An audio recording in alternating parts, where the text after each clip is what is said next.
Hello दोस्तों।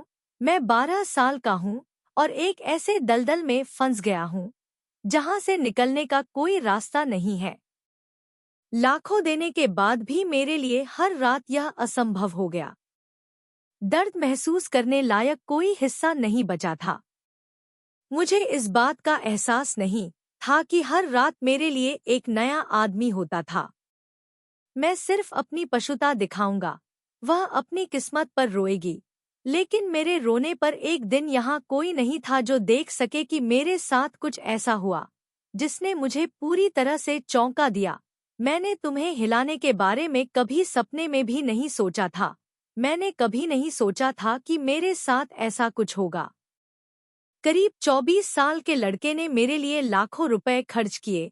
अब मेरा नाम सृष्टि है और मैं छोटी थी। मेरी माँ गांव में घर पर रहती थी। पिताजी, मेरा छोटा भाई और मैं, हम 4 में से एक थे। मेरे भाई का परिवार बहुत अच्छा था। मेरी उम्र 14 साल है और मेरी उम्र 12 साल है। मेरा रंग सुंदर दूधिया सफेद है, महोदया। पिताजी, हम दोनों अपने भाई बहनों से बहुत प्यार करते हैं। मेरे पिता ने मजदूर या अन्य कोई भी काम किया। पिता परिवार का खर्च चलाने के लिए पैसे कमाते थे। मैं अक्सर कहता था, रचना, तुम मेरी जिंदगी हो और यह हमारे जीवन में आपकी वजह से है। रोशनी है। हमारी जिंदगी बहुत खुशहाल थी, लेकिन एक दिन पापा का एक्सीडेंट हो गया। वह हमें इस दुनिया से छोड़कर चले गए। माँ, हम दोनों भाई बहनों को बहुत तकलीफ हुई, लेकिन पापा के माँ के चले जाने के बाद मेरा भाई भी बहुत बीमार रहने लगा। ज्यादा पढ़ा लिखा नहीं था, फिर भी मन लगाकर छोटे मोटे काम करता था। पैसा कमाने में लगता था ताकि गुजारा हो सके। पिता के जाने के बाद माँ बहुत बीमार हो गई, बिगड़ गया और कुछ दिन बाद वह भी हमें छोड़कर चला गया। अब हम दोनों भाई बहन अनाथ हैं।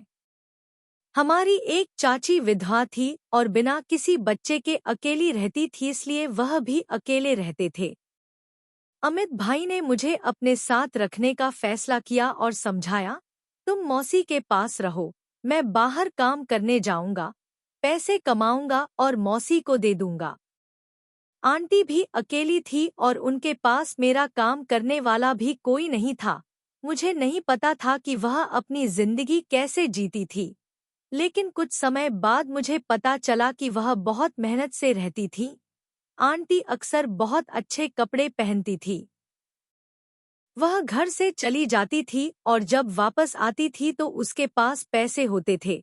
मैं हमेशा आंटी से पूछता था कि आप क्या करती हैं। वह बस यही कहती थी कि मैं छोटे मोटे काम करती हूँ और गुजारा करना पड़ता है। मैं छोटा था, इसलिए मैं समझता हूँ। खैर, इस बार मैं मौसी के साथ समय नहीं बिता सका। जैसे ही मैं निकला तो मैंने देखा कि आंटी मुझसे कह रही थी कि वह मेरा बहुत प्यार से ख्याल रखती थी और वह मुझे अच्छी अच्छी चीजें खिलाती थी। उन्होंने कहा कि तुम खाओगे तो भी बड़े दिखोगे और जब तुम्हारी तबीयत सुधर जाएगी तो तुम और भी बड़े हो जाओगे। आंटी ने मुझसे कहा कि तुम ऐसा करोगे, सुंदर लग रही हो। मैं इतना बड़ा क्यों दिखता हूँ? मैं ठीक हूँ, वह गुस्से से कहता। जो कहो करो, नहीं चाहिए क्या? आप अन्य लड़कियों की तरह सुंदर और मेरी तरह स्वस्थ दिखती हैं। आंटी मुझे अच्छी चीजें खिलाती हैं और मेरा ख्याल रखती हैं। अब मैं 18 साल की हो गई हूँ और मैं 12 साल की हो गई हूँ। मेरे शरीर का आकार कैसा दिखना शुरू हुआ। मैं भी बड़ी लड़कियों जैसी हो गई। मुझे देखकर कोई नहीं कह सकता था कि मैं 12 साल की लड़की हूँ। बहुत स्वस्थ हूँ और मेरे शरीर का आकार इतना बदल गया है कि मुझे चिंता थी कि लोग सोचेंगे कि मैं 18 साल की लड़की हूँ। मैं पहले से अधिक सुंदर दिखने लगी और जब मेरा वजन थोड़ा बढ़ गया तो मुझे समझ नहीं आया कि मेरा चेहरा अधिक सुंदर क्यों हो गया। मुझे आश्चर्य हुआ कि मेरी चाची मेरे साथ ऐसा व्यवहार क्यों कर रही थी। मैंने किसी को फोन पर बात करते हुए सुना। यह सुनकर मेरे पैरों तले जमीन खिसक गई। मौसी फोन पर पूछ रही थी कि पैसे कब मिलेंगे, तुम आ रहे हो? पूरा पैसा लूंगी या उससे कम। मैं 2 लाख से ज्यादा नहीं लूंगा। मुझे लड़की चाहिए। मैं जल्दी से पैसे लेने को तैयार हूँ। फिर लाओ आंटी की इन बातों से मैं समझ गया कि वह मेरे बारे में बात कर रही है। आंटी कर रही थी, अब मेरे लिए कर रही हैं। मैं यह भी समझता हूँ कि आप बड़ी लड़कियों की तरह क्यों दिखना चाहती हैं। असल में वह मुझे मेरा कॉन्ट्रैक्ट बेचने की तैयारी कर रहा था और अब मामी की बात सुनकर मैंने फैसला कर लिया कि चाहे कुछ भी हो मुझे अब मामी के साथ यह जगह छोड़ देनी चाहिए। मैं अपने काम में व्यस्त हो गया और चुपचाप घर चला गया। मैं निकला, स्टेशन पहुंचा, पहली ट्रेन आई और मैं उसमें चढ़ गया। अब मुझे नहीं पता था कि कहाँ जाना है और थोड़ी देर बाद ये ट्रेन कहाँ रुकेगी। जब आँख खुली तो देखा कि ट्रेन रुकी हुई है। मैं ट्रेन से उतरा और पाया कि मुझे बहुत भूख लगी है। मैंने कुछ लोगों से पैसे मांगे और फिर 2-3 दिनों तक रोटी खरीदी और मुझे नहीं पता था कि मुझे कहाँ जाना है। वह मेरे पास आए और कहानी पूछी। मुझे लगता है कि मैंने उसे पूरी कहानी बता दी है।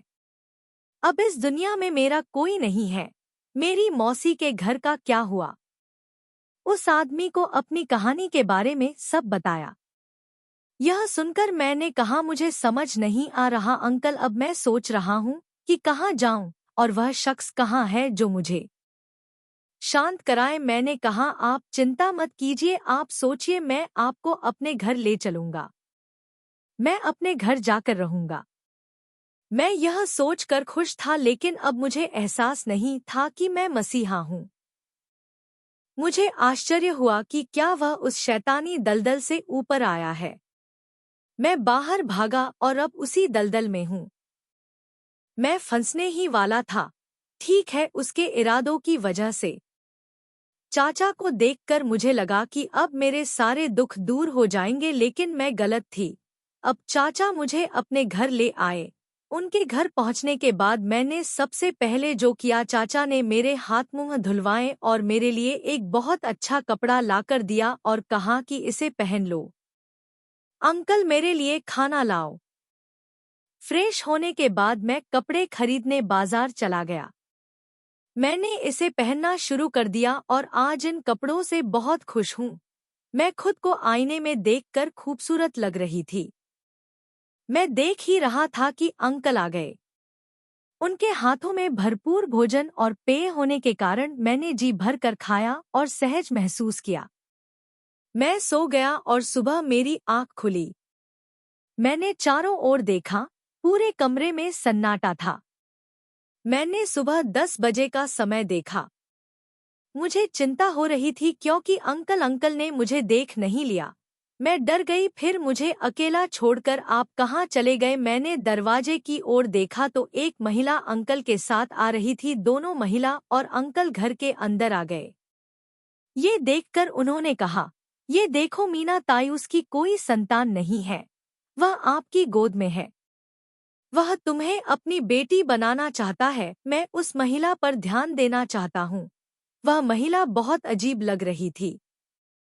वह बहुत मोटा था और मुंह में पान डालता था। पता नहीं क्यों, लेकिन मुझे अच्छा लगता है। आज तक किसी औरत को देखकर डर लगता है, ऐसा मेरे साथ कभी नहीं हुआ। चाचा ने कहा, चाचा आप मुझे अपने साथ मत रखो। चाचा ने कहा, नहीं, तुम मेरे साथ नहीं हो, तुम रह सकते हो, क्योंकि अगर मेरी पत्नी और बच्चे मेरे साथ हैं, तुम मेरी पत्नी हो। वह मेरे साथ युद्ध शुरू करेगा और मैं पत्नी के साथ। वैसे भी मैं तुमसे बहुत प्यार करता हूँ, निश्चिंत रहें। मीना ताई, आप अपनी बेटी से प्यार करेंगी, उनसे तुम्हें बहुत खुशी मिलेगी। मैं तुम्हें एक बार अपने साथ आने दूंगा। मैंने अपना सिर हिला दिया क्योंकि मुझे नहीं पता था कि आखिर कहाँ जाऊं। जब मैं इतनी प्यासी थी तो मैं किसके पास जाऊंगी? मैंने अंकल से पानी मांगा। अंकल ने कहा कि किचन में जाकर पानी पी लो। मैं अंदर गया और पानी पीकर रसोई से बाहर आया। मेरे कान में अचानक अंकल निकले और महिला की आवाज सुनाई दी। महिला अंकल, उसने पूछा कि कौन सी लड़की लानी है। इससे कोई फर्क नहीं पड़ता कि मैं उसकी सुंदरता की कितनी प्रशंसा करता हूँ। इस बार आप वास्तव में खुश हैं। मेरे दिल मैंने इस बार ऐसा किया। मैं आपसे बहुत खुश हूँ। मेरे पास हजारों लड़कियां हैं, लेकिन इस एक लड़की की सुंदरता कुछ अलग है। और मैं तुम्हें, इस लड़की की बाकी जिंदगी खुश रखूंगा। लेकिन हस्ताक्षर करने के बाद वह उस अंकल को देने लगा। उसकी आंखों में खुशी साफ नजर आ रही थी। अब मुझे सारी बात समझ आ गई। मैं इन दोनों चीजों के बीच फंस गया था। यह सुनकर जब मैं भागने ही वाला था तभी महिला के आदमियों ने मुझे पकड़ लिया। उसने मुझे पकड़ लिया और जबरदस्ती कार में बिठा लिया। कार में मौजूद महिला अपने साथियों के साथ आकर बैठ गई और रोने लगी। महिला ने मुझे धमकी देते हुए कहा कि अगर तुमने मेरे मुंह से एक भी शब्द बोला तो मेरे पास आदमी हैं जो तुम्हें मार डालेंगे। किसी को पता नहीं चलेगा। मैं तुम्हें जंगल में फेंक दूंगी, इसलिए चुप रहो। मुझे डर लग रहा है। महिला पूरी तरह से चुप हो गई। मुझे बहुत बुरा लगा। वह मुझे एक गंदी जगह पर ले आया जहां मैं देख रहा था। वहां एक लड़की थी जिसने बहुत अजीब कपड़े पहने हुए थे। वह अपने कपड़े पहने हुए दरवाजे के बाहर खड़ी थी और मैं उन लोगों को देखकर आश्चर्यचकित था जो गंदे इशारे कर रही थी। तभी एक महिला अपनी कार में मेरे पास से गुजरी। उतरने के लिए कहने पर भी मैं नहीं माना। उसके लोगों ने मुझे कार से बाहर खींच लिया और कहा कि मुझे जाने दो, लेकिन वह नहीं जा रहा है। वह मुस्कुराया और मुझे कमरे में ले गया। कमरे में प्रवेश करने के बाद वह चला गया। उसने महिला नाम की एक लड़की को बुलाया। वैशाली, वैशाली, उन्होंने कहा, अब इस लड़की के खाने पीने की जिम्मेदारी तुम्हारी है। उन्होंने कहा, तुम सब देखोगे। महिला कमरा छोड़ देती है और अपना भाग्य छीन लेती है। लेकिन फिर वैशाली रोने लगी। यहाँ रोने से कोई फायदा नहीं है। एक बार जब तुम यहाँ आ जाओ तो यहीं रहो। यहाँ से निकलने का कोई रास्ता नहीं है। मुझे गुस्सा आ गया और मैंने उससे कहा, लेकिन यह ठीक नहीं है। तो वैशाली ने कहा कि गुस्सा करने से कोई फायदा नहीं है। क्रोधित होकर आप केवल खुद को ही नुकसान पहुंचा सकते हैं। अगर तुमने यहाँ से भागने की कोशिश की तो तुम्हें मार दिया जाएगा। अगर तुम जिंदगी चाहते हो तो यहाँ तुम कहो कि मुझे क्या करना है।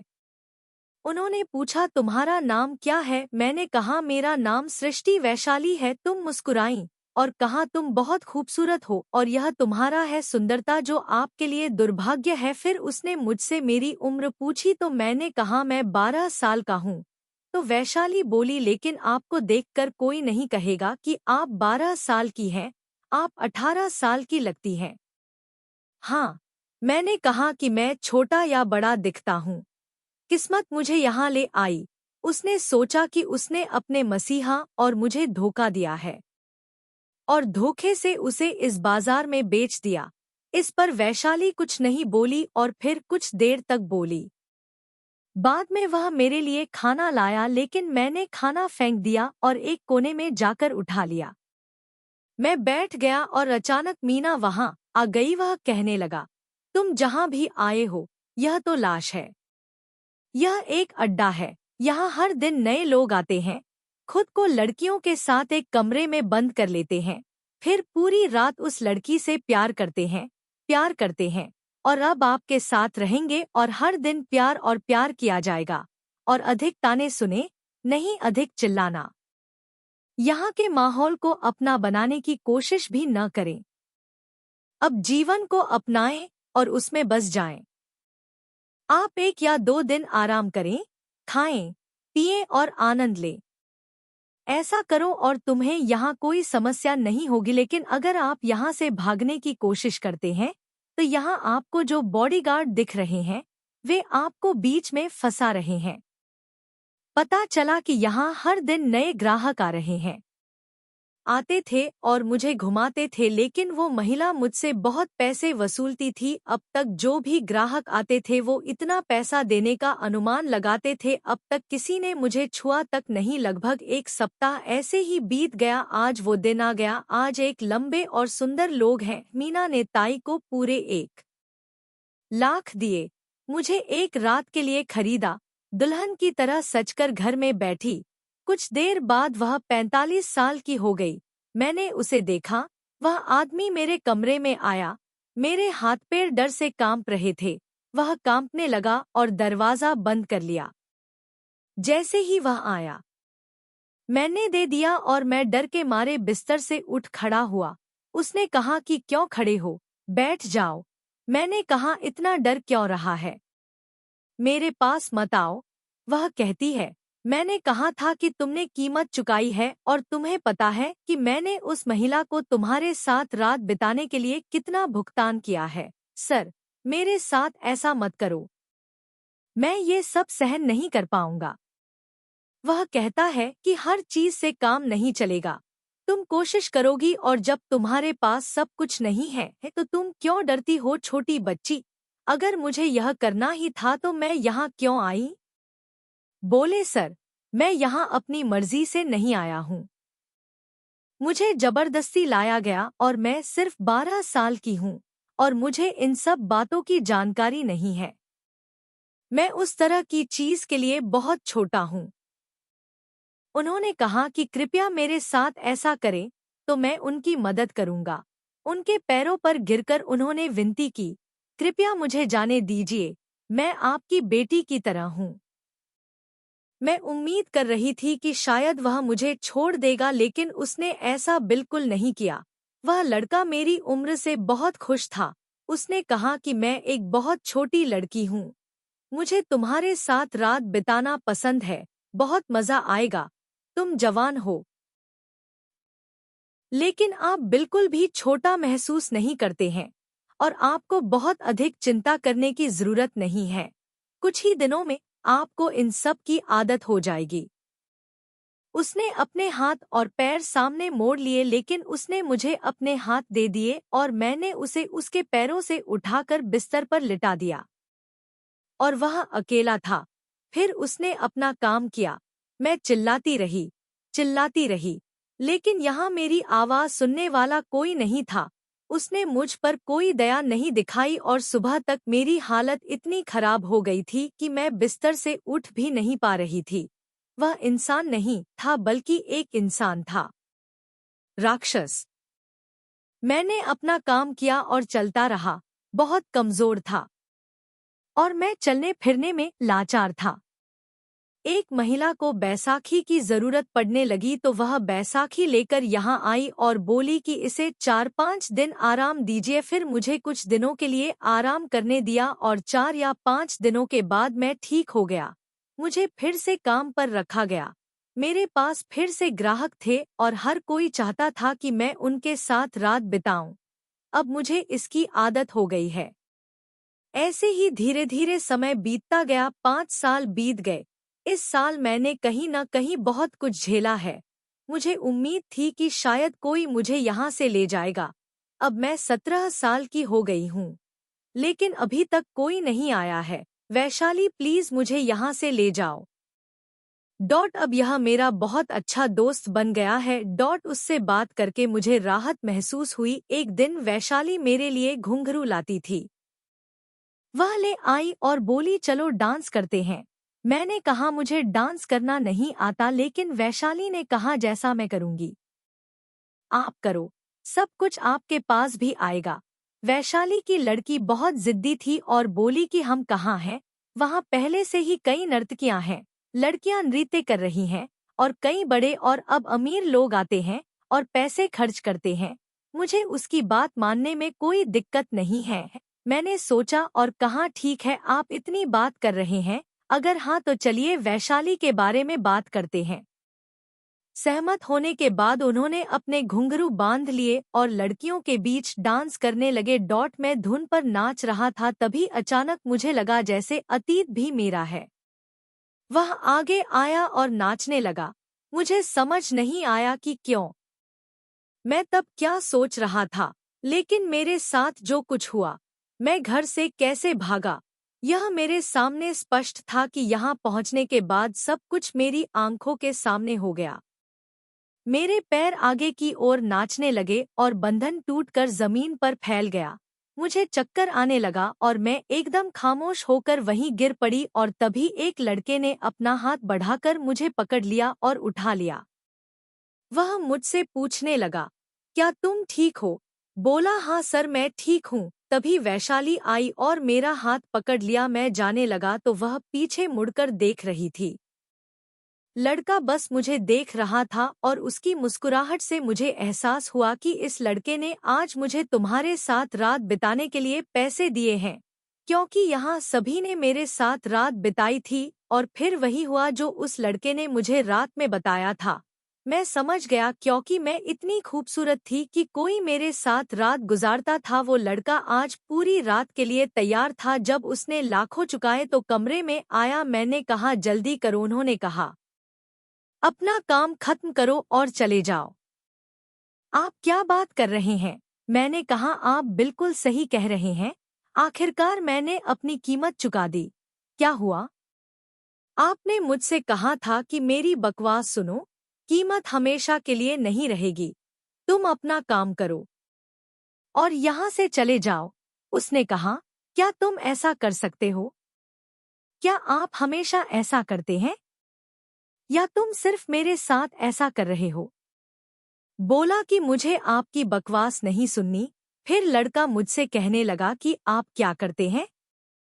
सोचो, मैं तुम्हारे पास क्यों आया? मैंने वही कहा जो तुमने मुझसे करने को कहा। मैंने अपना शरीर खरीदा और कीमत चुकाई। वह भी हंसने लगा और कहा, मैं ठीक हूँ, मैं तुमसे बात करने आया हूँ। तुम्हारी आंखों से बढ़कर मेरे लिए कुछ भी नहीं है। तुम्हें देखकर मेरा दिल दुखता है। वह कहता है, तुम्हें करीब से जानना चाहता हूँ। मैं जोर जोर से हंसने लगा और बोला, यहाँ लोग अपने दिल की भी सुनते हैं। उन्होंने कहा, हाँ क्यों नहीं। फिर वो मुझसे पूछने लगा कि बोलो, तुम यहाँ जबरदस्ती आए हो या अपनी मर्जी से? तुम जैसा चाहो वैसा कर रहे हो। मैंने कहा, मैं अपनी इच्छा से यहाँ नहीं आया, भाग्य मुझे यहाँ ले आया। हमने योद्धा लड़के को पूरी कहानी बताई।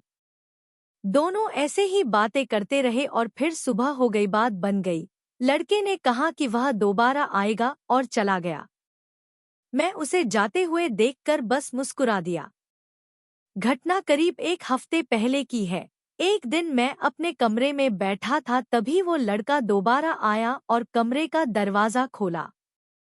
मैंने उसे देखना बंद कर दिया और कहा, ठीक है, उस दिन कुछ भी करने का मन नहीं था, आज तुम पूरे मन से आए हो। उसने कहा, आज मैं तुम्हारे साथ कुछ समय बिताना चाहता हूँ। क्या मैं तुम्हारी गोद में सिर रख कर सो सकता हूँ?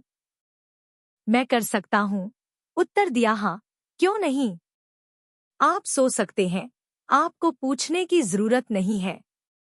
उसने मेरे लिए क्या भुगतान किया, लेकिन मैंने उस पर अपनी उंगली रख दी और कहा, अब रुकें, तुम बस मेरी आंखों में कीमत देखो। मुझे तुम्हारे लिए कुछ नहीं दिखता। मैं तुम्हारे पास क्यों आता हूँ? मैं क्यों आता हूँ? चुप हो गया। फिर उसने जो भी कहा, मेरे होश उड़ गए। उसने प्यार का इजहार किया। अपने प्यार का इजहार करते हुए कहा, मैं तुमसे बहुत प्यार करता हूँ, मैं तुमसे प्यार करता हूँ और शादी करना चाहता हूँ। क्या तुम मुझसे शादी करना चाहती हो? जे जानते हैं, उन्होंने कहा कि तुम्हें बिना सोचे मार डालो, चाहे कोई भी कीमत चुकानी पड़े। मैं तुम्हें बाहर निकालूंगा। और इसके साथ ही वह एक हफ्ते के बाद चला गया। उसकी कोई खबर नहीं है। मैं नहीं था। फिर एक दिन अचानक मैं अपने कमरे में चला गया। मैं बैठा ही था कि चारों ओर हलचल मच गई। मैं बाहर आया और चारों ओर देखा। पुलिस की भीड़ जमा थी। मैं घबरा गया था, लेकिन तभी वही लड़का आर्यन पुलिस के साथ मेरे पास आया और कहा कि वह पुलिस लाया है। पूछा, तुमने ऐसा क्यों किया? उसने कहा, सृष्टि तुम चिंता मत करो, कुछ देर बाद पुलिस आ जाएगी। मीना और उसके सभी लोगों को पुलिस ने गिरफ्तार कर लिया और जेल ले जाया गया। यहाँ भी मैंने अपने सारे पाप कबूल किए। वहाँ कई लड़कियां थीं जिनसे जबरन काम कराया जाता था। आर्य ने मुझसे कहा कि तुम भी पुलिस को सब सच सच बताओ। मैंने कहा, ठीक है। फिर आर्य ने मेरा हाथ पकड़ लिया और मुझे पुलिस के पास ले गया। आर्यन ने कहा, यह वही लड़की है जिसे मैं पुलिस वालों के साथ ले जाना चाहता हूँ। क्या तुम इसे यहाँ से ले जा सकते हो? तुम इसे कहीं और ले जाओ, बेचने जा रहे हो? एरियन ने कहा, क्या तुम उससे शादी करोगी? हाँ, मैं इससे शादी करूंगी क्योंकि मैं इससे बहुत प्यार करती हूँ। और केवल इसी कारण से मैंने पुलिस वाले को अपनी पूरी कहानी बताई, भले ही उसने मुझसे उससे शादी करने के लिए कहा हो। उससे कहा कि मैं भी शादी करना चाहता हूँ। पुलिसकर्मियों ने कहा कि सबसे अच्छी बात यह थी कि कई लड़कियां ऐसी थी जो अपनी मर्जी से काम नहीं कर रही थी, लेकिन उनसे पूछताछ की गई और उन्हें यहाँ रहने के लिए उनके हाल पर छोड़ दिया गया। अगर वह चाहता तो रुक सकता था और अगर वह चाहता तो ठीक है, अगर वह वहाँ रुकता तो आराम से जा सकता था। उस दिन आर्य ने मेरा हाथ पकड़ लिया। उस कुख्यात रास्ते से पूरी तरह बाहर निकलने के बाद मैं पूरी तरह से स्वतंत्र हो गया और अब मैं आर्यन के साथ अपने नए जीवन की योजना बना रहा हूँ। अगली शुरुआत करने के लिए बहुत उत्साहित हूँ। आर्य और मैंने एक ही दिन शादी कर ली और हम दोनों खुशी खुशी रहने लगे। फिर एक दिन आर्य ने बताया, मुझे लगता है कि वह वास्तव में मुझे किसी ऐसे व्यक्ति से मिलवाना चाहता है जो उसका एक करीबी दोस्त है जिससे वह मुझे मिलवाना चाहता है। उसका दोस्त भी इस दुनिया में अकेला था। वहाँ मेरी बहन के अलावा कोई नहीं था, लेकिन वो भी कहीं खो गई थी और अपने भाई को ढूंढ रही थी। मैं कई जगहों पर गया लेकिन वह कहीं नहीं मिला। मुझे नहीं मिल रहा। मैंने कहा, कोई बात नहीं, तुम अपने दोस्त को घर बुला लो। मैं भगवान से प्रार्थना करता हूँ कि उसकी लापता बहन अगले दिन जल्द से जल्द मिल जाए। मैं अपने दोस्त के घर आया और जब मैंने उसके दोस्त को देखा तो मेरी आंख खुल गई। मैंने खोला और मेरी आंखों से आंसू बह निकले। मुझे आश्चर्य हुआ क्योंकि वह एक आदमी था और वह कोई और नहीं बल्कि मेरा भाई था। करने गई और जैसे ही उसने मुझे देखा और गले लगा लिया, अब हम दोनों भाई बहन एक दूसरे के गले लग गए और खूब रोने लगे और कहा कि आंटी, मैं आपको हर जगह ढूंढ रहा हूँ। मैंने आपसे बहुत लड़ाई की लेकिन उन्होंने मुझे इस बारे में कुछ नहीं बताया। कि उसने कहा, मुझे नहीं पता तुम कहाँ भाग गए, मैं कहाँ थी और किस हालत में थी भाई। मेरा भाई खुद को कोसने लगा, महसूस किया और कहा कि मुझे तुम्हें छोड़ना होगा, मुझे नहीं जाना चाहिए था। लेकिन मैंने उससे कहा, भाई अब भूल जाओ, अरन मेरी दुनिया है और मैं अरन के साथ अधिक हूँ। मैं खुश थी कि मेरे भाई ने उसके सिर पर हाथ फेरा, नहीं तो मैंने आर्यन को भी गले लगा लिया। हमारी शादी को 1 साल हो गया था और एक दिन मेरा एक बेटा हुआ जिसका नाम पार्थ है। मैं अपने बेटे और पति के साथ बहुत खुश थी। मैंने अपने भाई की शादी सहेली वैशाली से कर दी। ऐसा मेरे भाई और वैशाली दोनों ने किया था। मेरी वैशाली एक दूसरे के साथ बहुत खुश थी। मैं अपने भाई से 5 साल बड़ी थी, फिर भी मेरे भाई ने उसे जीवन साथी के रूप में स्वीकार कर लिया। अब हम चारों ने एक दूसरे को स्वीकार कर लिया। हम एक साथ खुशी से रह रहे हैं और हमारी जिंदगी में खुशियां ही खुशियां हैं। तो दोस्तों, ये थी हमारी आज की कहानी। कृपया टिप्पणी करें और हमें बताएं कि क्या आप हमें पसंद करते हैं। यदि आप चैनल पर नए हैं तो हमारे वीडियो को लाइक करें। सभी